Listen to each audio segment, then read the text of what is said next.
ये जो इंटीग्रेशन का क्वेश्चन दे रखा आपके सामने, इस क्वेश्चन को अगर देखो तो डायरेक्ट इसका इंटीग्रेशन अगर करने जाओगे तो कोई क्लू नहीं है, लेकिन जिन प्रॉपर्टीज की बात अपन करते हैं, जब भी कोई भी इंटीग्रेशन अपन करते हैं और जब डेफिनेट इंटीग्रेशन की बात आती है तो वहाँ प्रॉपर्टीज सबसे पहले हमारे काम आती है। तो यहाँ पर देखिए अब लिमिट दे रखी है -π/2 to π/2 और ऊपर दे रखा है sin स्क्वायर एक्स और नीचे क्या है 1 + 2 पावर एक्स। यहाँ पर डायरेक्ट इसको इंटीग्रेट नहीं करें, पहले इसके अंदर क्या करें आप P4 और P3 जो प्रॉपर्टी है ना, तो P4 प्रॉपर्टी कौन सी है, P3 की स्पेशल केस है जिसमें A और B दोनों इक्वल होते हैं, तो ये P3 प्रॉपर्टी यूज करते हैं अपन। और वो प्रॉपर्टी कौन सी वाली है, आपको याद होगा कि integration of -a to a और या a to b, direct minus में क्यों करो, आप a to b कर दीजिए, इसको जो है वही, ठीक है। और ये हो जाएगा fx dx इक्वल टू क्या होता, integration of a to b और f a + b - x dx। हम ये प्रॉपर्टी यूज करते हैं, तो देख लीजिए इस पे ये क्या हो जाएगा, इसे आप हाईलाइट कर लीजिए। तो ये i इक्वल टू क्या हो जाएगा, ये एज इट इज रहेगा -π/2 to π/2 और यहाँ साइन स्क्वायर है, तो ये साइन स्क्वायर में क्या हो जाएगा a + b, तो ये दोनों तो हो जाएगा 0 और ये -x बन जाएगा और नीचे आपके यहाँ क्या बनेगा 1 प्लस और यहाँ पर भी 2 पर पावर क्या हो जाएगा -x। हमारा काम हो गया। अब इसके अंदर हमने जैसे ही P3 प्रॉपर्टी, आपको मालूम है ना ये P3 प्रॉपर्टी है, आपको याद होगा, तो अब इससे इक्वेशन नंबर 1 और इक्वेशन नंबर 2 इन दोनों को अपन ऐड कर लेते हैं, ठीक है। तो ये एडिंग 1 एंड 2, इसको 1 लिख दिया सीधा, तो ये हो जाएगा कितना 2i इक्वल टू क्या बन जाएगा इसके अंदर, ये बनेगा -π/2 to π/2। और अब देखिए अंदर जो है दोनों में, क्योंकि साइन स्क्वायर -x क्या होगा, sine square -x equal to sine square x ही होगा, क्योंकि साइन -θ - sin θ बट स्क्वायर लग रहा है तो प्लस हो जाएगा। तो दोनों में से साइन स्क्वायर तो मैं इसमें से कॉमन ले लेता हूं, तो अब आपके पास क्या बचा 1/1 + 2 power x plus 1/1 + 2 power -x और ये dx। बस इसको सिंप्लीफाई कर लीजिए, तो ये क्या हो जाएगा 2i इंटीग्रेशन ऑफ -π/2 to π/2, ये आपके साइन स्क्वायर एक्स। अब यहां देखिए आप, ये जो आपके आ रहा 1/1 + 2 पावर x, यहां आपके ये 2 पावर -x है, तो इसको अपन 1 कर लीजिए, तो ये ऊपर जाकर के 2 पावर x बन जाएगा और नीचे 2 पावर x हो जाएगा। अब यहाँ पर dx कर लीजिए, तो देखिए 2i इक्वल टू -π/2 to π/2, ये आपके साइन स्क्वायर एक्स और ये पूरी टर्म अगर आप एलसीएम लेंगे तो 1 हो जाएगा।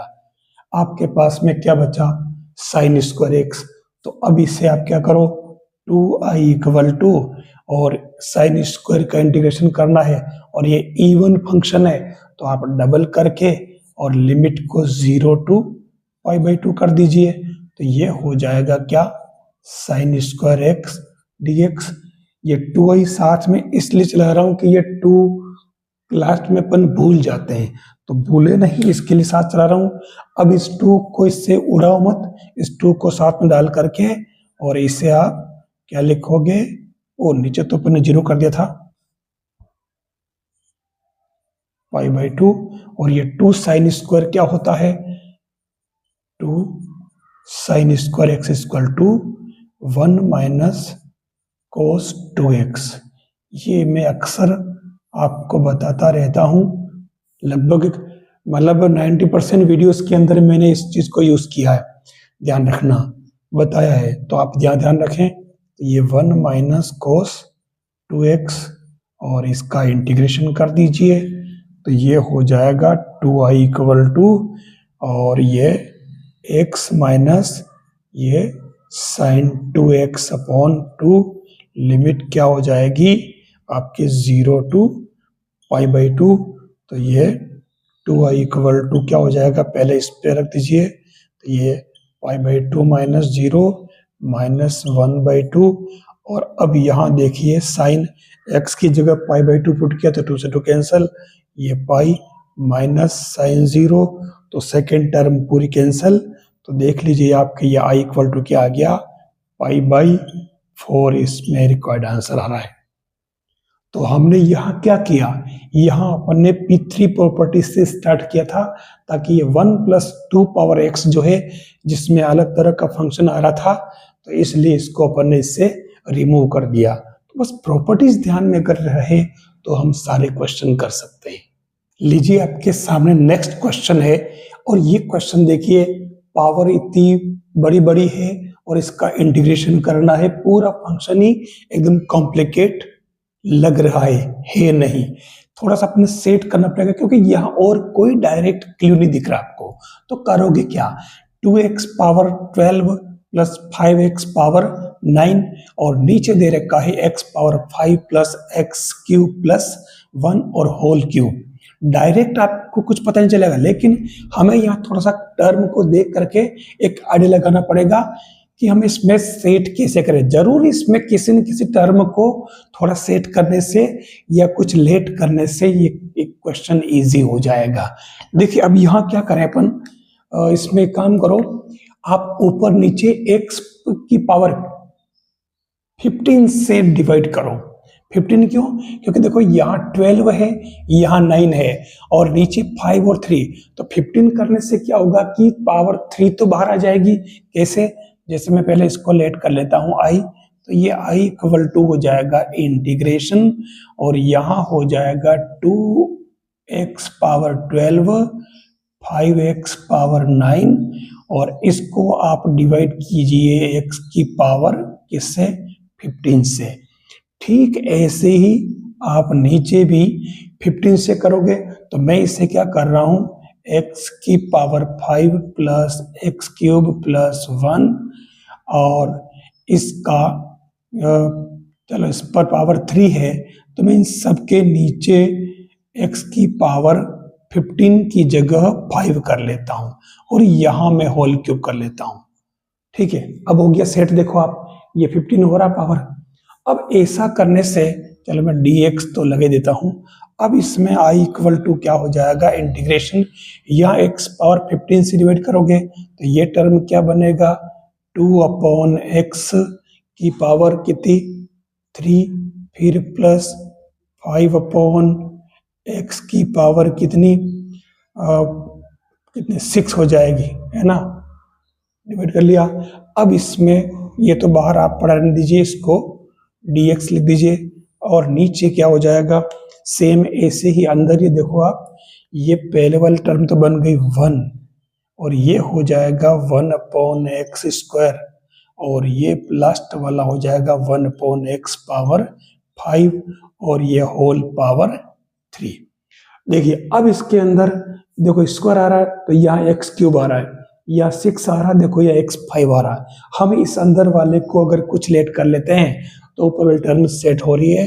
देखिए let 1 plus 1 upon x square plus 1 upon x की पावर 5 इक्वल टू जेड, तो ये हो जाएगा 0 प्लस और माइनस का क्या हो जाएगा ऊपर जाएगा -2, तो ये हो रहा है 2 अपॉन एक्स की पावर 3 और फिर यहाँ पर भी देखिए आप ये 5 ऊपर चला जाएगा और x की पावर 6 और ये इस तरीके से मैं इस टर्म को रिमूव कर लेता हूँ, यहाँ बन जाएगा dx और ये हो गया z। देख लीजिए हम आ चुके अपने उस पैटर्न पे। तो अब आप आराम से इसमें माइनस कॉमन ले लीजिए, तो ये माइनस कॉमन यही ले लो, चलो तो माइनस कॉमन लेकर के और आप इसे उधर z के साथ में शिफ्ट कर दीजिए ताकि हमारा काम कंप्लीट हो जाए। dx इक्वल टू माइनस का dz। अब हमारा काम हो गया, देखो आप, तो इसमें आप ये जो पूरी टर्म है वो तो बन गई माइनस dz, नीचे आपके बन गया z। तो अब आप इसमें i इक्वल टू क्या लिखेंगे, integration minus dz upon z cube. तो ये क्या हो जाएगा, इंटीग्रेशन इसका -3 + 1 -3 + 1, तो ये माइनस माइनस तो प्लस हो जाएगा 1/2, और ये z क्या हो जाएगा, स्क्वायर नीचे, और प्लस कांस्टेंट आप डाल दीजिए। तो फाइनली आंसर क्या आ जाएगा, z की वैल्यू फिर से पुट कर लीजिए। तो ये क्या हुआ, देखो नीचे 2 × z², ठीक है, अपन ने z किसको लेट किया था, इस टर्म को, तो ये हो जाएगा 1 + 1/x² + 1/x⁵, ठीक है, स्क्वायर था तो स्क्वायर लगा दीजिए, और क्या बनेगा, ऊपर 1 है तो ये 1 लिख दीजिए प्लस के, और इससे एलसीएम लेकर के डायरेक्ट कर लीजिए। एलसीएम क्या हो जाएगा इसका, x की पावर क्या हो जाएगी, देखो x² और x5, तो एलसीएम x⁵ आएगा, ये ऊपर x की पावर क्या हो जाएगी 10, और नीचे आपके 2, और ये x की पावर क्या आ जाएगी 5, और यहाँ हो जाएगा x की पावर 5, या x की पावर क्या हो जाएगी 3, और ये 1, और ये होल स्क्वायर प्लस के। ये आपके इस क्वेश्चन के आंसर आ जाएंगे। इतना बढ़िया क्वेश्चन था।